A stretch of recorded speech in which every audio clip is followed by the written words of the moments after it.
Thanks for tuning in to Americana Music Profiles. It's Season 3, brought to you by Americana Rhythm Music Magazine in print and AmericanaMusicMagazine.com online. I'm your host, Greg Tutwiler. Let's join in on another great conversation with one of the Americana music industry's super talented artists. Pittsburgh, Pennsylvania is home for Aris Paul. He is an Americana songwriter and guitarist, and my guest on this edition of Americana Music Profiles. He has just released his first full-length album, Drive All Night. Listen in while we have a conversation about his latest CD. Hi, Aris. Welcome to the podcast this afternoon. Hey, thank you for having me. Absolutely. Glad we get a chance to speak with you. You are currently in the northern part of the country, Pennsylvania. Is that right? Yep, Pittsburgh, Pennsylvania. Yes, sir. All right, cool. Looking over some of the notes that I had about your music, it looks to me like you kind of inherited this music thing. Yeah, yeah. My dad was a touring guitar player in the 70s and 80s. So lucky me, all of his road gear was kind of littered throughout the house. So I was about 9 or 10 when I started playing around with his guitars. So you kind of skipped over the blocks and Legos and went straight to guitar strings and picks, right? Yeah, I guess you could say that. It was, I guess, cheaper than getting new toys, right? Right, yeah. So tell me a little bit about that indoctrination into the music and whatever part of your dad's history feels appropriate. Just give me a little bit of your story. Sure. Well, my dad and uncle actually had a hand in Pittsburgh's blues scene. Oh, cool. Back in the 80s. They founded Excuses Bar, which is a little foreigner bar on the south side of Pittsburgh. And back then in the 80s, Pittsburgh didn't really have much of a music scene outside of the big, touring acts that would come to the bigger arenas and those type of venues. So what was cool is that a lot of the old blues greats that would be playing, shows at some of the medium-sized clubs, they would get word that they had to come down and check out this little dive bar on the south side because that's where all the musicians were playing late at night. Yeah. And we've had Junior Wells, Philip Walker, a lot of the old blues greats. We even had Bruce Willis oh, really? come in and play. Yeah, if you can believe that. He came in, he was filming Striking Distance. Yeah.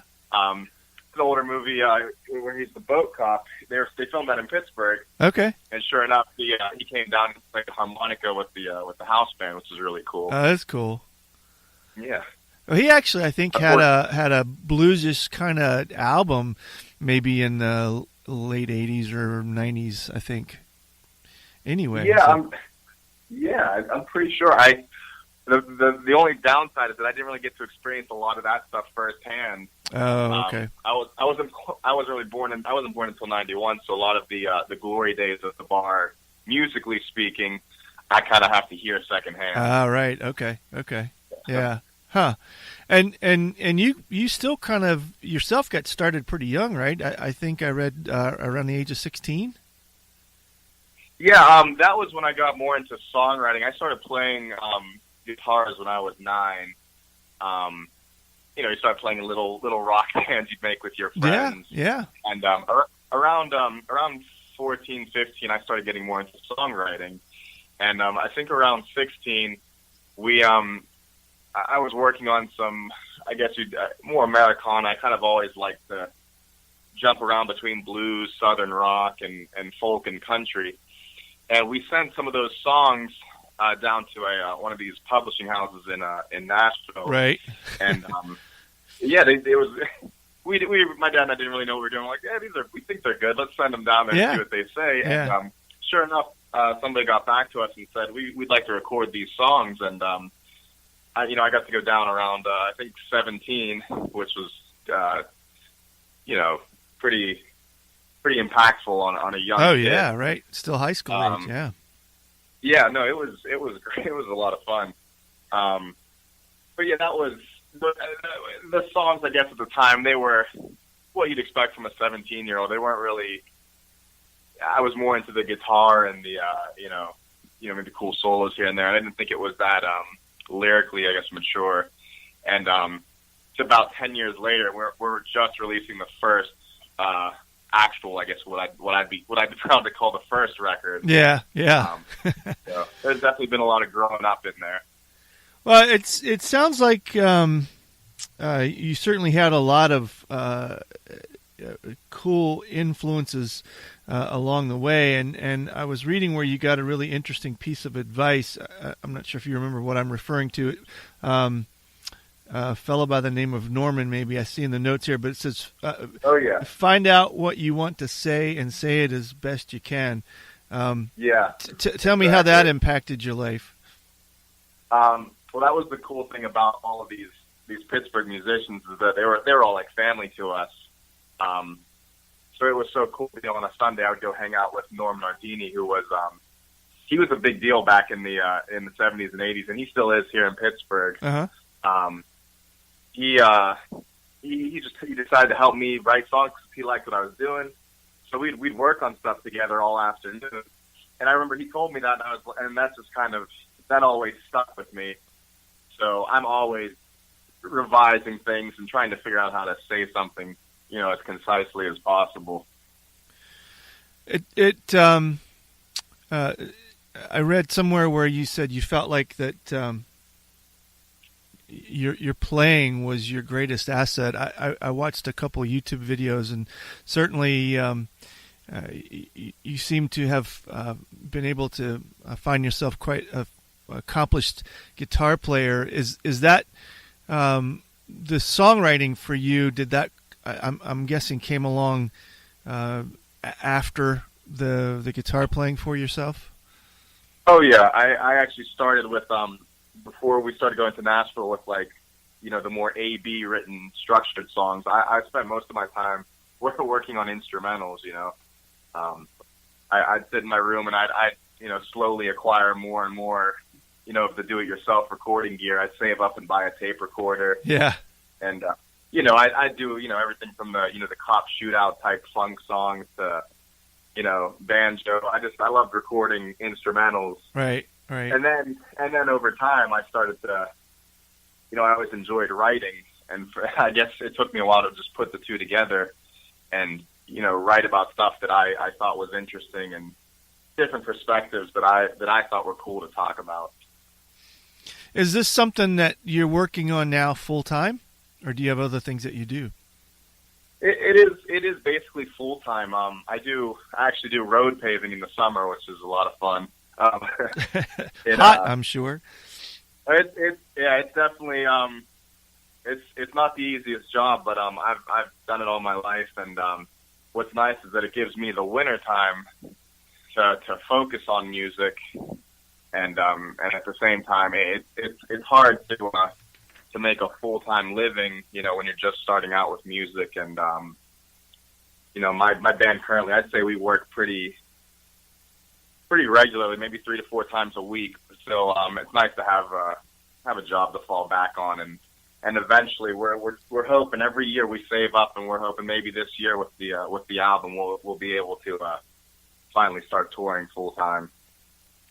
So where do you find yourself playing most right now? You said with a band. Do you do solo gigs as well?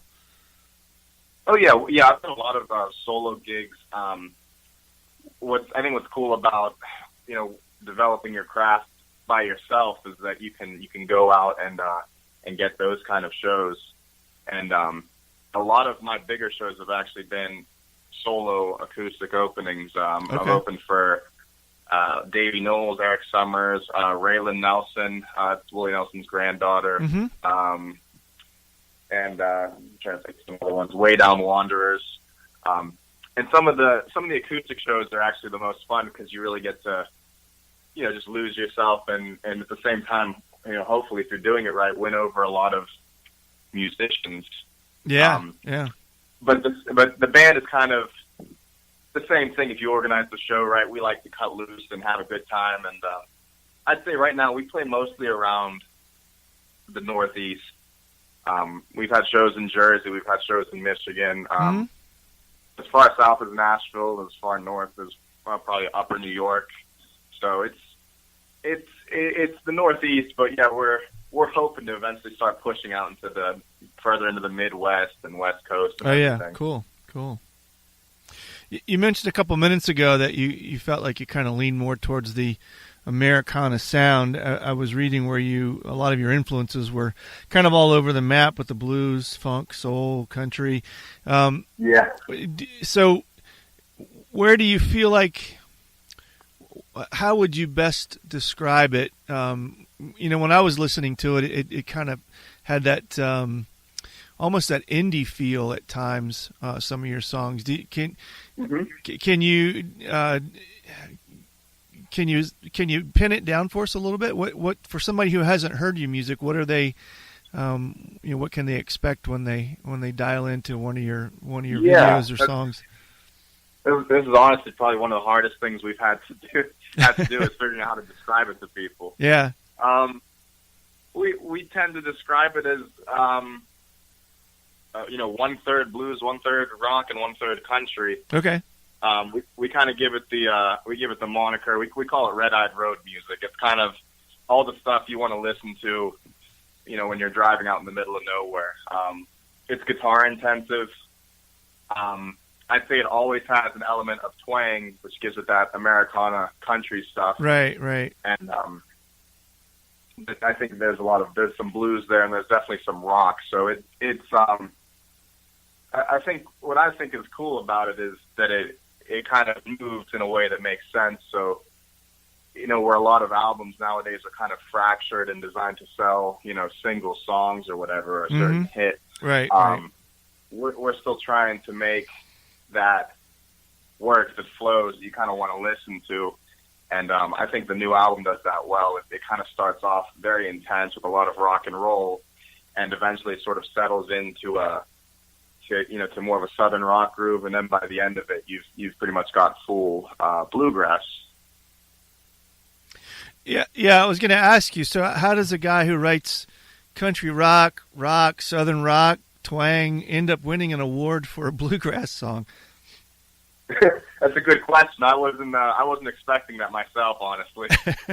And I'm talking about the song Ramblers Creed. Maybe give us a quick background about that and the award. I'm looking through some of the liner notes. Kind of sprung that on you. Yeah. No. That's I think a lot of what makes it hard to pin down is that I think it depends on the arrangement.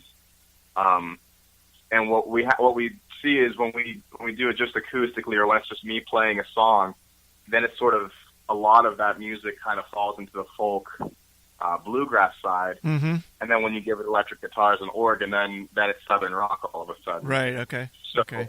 That was the song that I've been working on for a couple years, and I had the guitar hooks down, and I just kind of wanted to make one of those road songs with that crazy guitar riff that keeps going, and that's actually usually my I guess we call that the free bird in our set. Yeah. Like to close with that, because it always gets a good reaction. But yeah, I think a lot of people tell me that singing wise, my voice has a twang to it, and I think that kind of puts it in the country realm.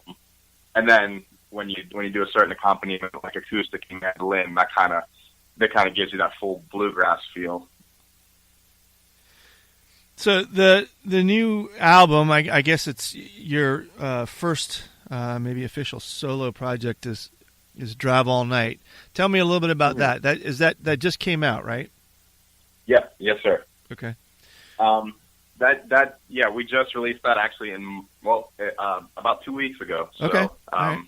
We're pretty excited about it. I always wanted to make, like I said, I like albums that sort of have a theme, they kind of flow together. And this is something that a lot of musicians, know about, is being stuck out in the middle of nowhere, between gigs.